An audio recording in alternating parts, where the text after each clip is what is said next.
रक्षा क्षेत्र में भारत की तकनीकी विशेषज्ञता और विकसित होने वाली है, क्योंकि भारत को यूरोप के नेक्स्ट जनरेशन के ड्रोन बनाने वाली परियोजना यूरोड्रोन में पर्यवेक्षक के तौर पर शामिल किया गया है।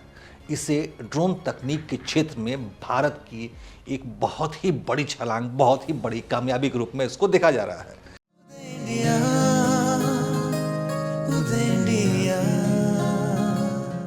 नमस्कार, उदय में स्वागत है आपका। मैं हूं अंशुमान आनंद। यूरोड्रोन कार्यक्रम में भारत का शामिल होना रक्षा क्षेत्र की बहुत बड़ी खबर है। भारत अब जापान के बाद पर्यवेक्षक का दर्जा पाने वाला दूसरा एशिया प्रशांत देश बन चुका है। पर्यवेक्षक बनने से भारत को यूरोड्रोन के तकनीकी डेटा तक पहुंच और विमानों के लिए ऑर्डर देने की क्षमता उसकी बढ़ जाएगी। 2016 में शुरू किए गए यूरोड्रोन कार्यक्रम का अनुमानित मूल्य $7.3 बिलियन है और उसका नेतृत्व फ्रांस, जर्मनी, इटली और स्पेन जैसे 4 यूरोपीय देश कर रहे हैं।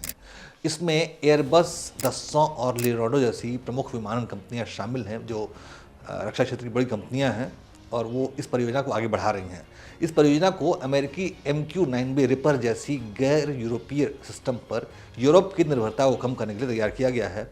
भारत से पहले अभी तक यूरोड्रोन प्रोग्राम में इंडो पैसिफिक से भारत के अलावा सिर्फ जापान को ही शामिल किया गया था, क्योंकि जापान की भी रक्षा तकनीक जो है वो बहुत ही विकसित है, लेकिन अब भारत को भी उस दर्जे में शामिल किया गया है। भारत अब आधिकारिक तौर पे एक पर्यवेक्षक राष्ट्र के रूप में यूरोप के मल्टीनेशनल यूरोड्रोन कार्यक्रम में शामिल हो गया है। ये घोषणा organisation of joint armament cooperation यानी OCCAR ने की है। उसने अत्याधुनिक Eurodrone premium altitude long endurance यानी MALE और remotely piloted air system RPAS कार्यक्रम में भारत की भागीदारी का स्वागत किया है। इस प्रोग्राम में शामिल होने से भारत की रक्षा उद्योगों, खासतौर पर वायुसेना को सबसे ज़्यादा फायदा होने की उम्मीद है। इतना ही नहीं, भारत को यूरोप की स्टेट ऑफ द आर्ट रक्षा तकनीक मिलने की भी संभावना कई गुना ज़्यादा अब बढ़ जाएगी।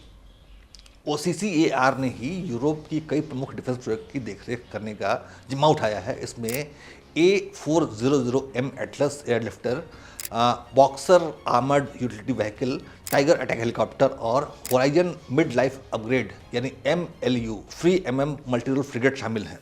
CCAR कार्यक्रम प्रशासन यानी EA के निदेशक जोआचिम सकर ने 21 जनवरी को बर्लिन में भारतीय दूतावास को पर्यवेक्षक राष्ट्र का स्वीकृति पत्र जो है वो सौंपा, व्यक्तिगत रूप से मिलकर सौंपा।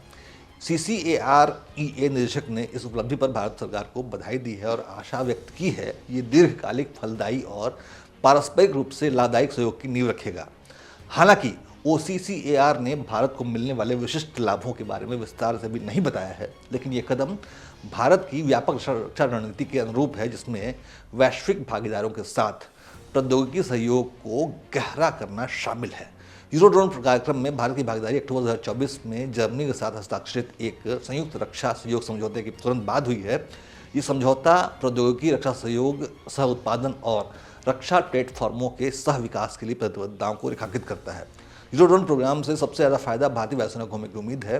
भारतीय वायुसेना अपनी ताकत को बढ़ाने के लिए कई चुनौतियों का सामना इस वक्त कर रही है। इसमें इंजन की सप्लाई में आ रही देरी एक बहुत बड़ी वजह है।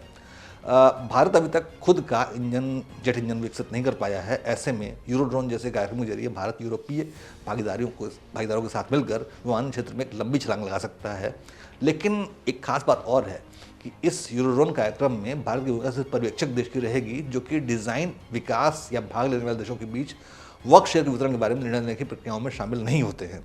इसके अलावा यूरोड्रोन कार्यक्रम में देरी और बढ़ती लागत की समस्या भी रही है, लेकिन भारत का इसमें शामिल होना वायु क्षेत्र की अधिकतम रक्षा तकनीक हासिल करने में भारतीय वायुसेना की भरपूर मदद करेगा। जय हिंद, जय भारत।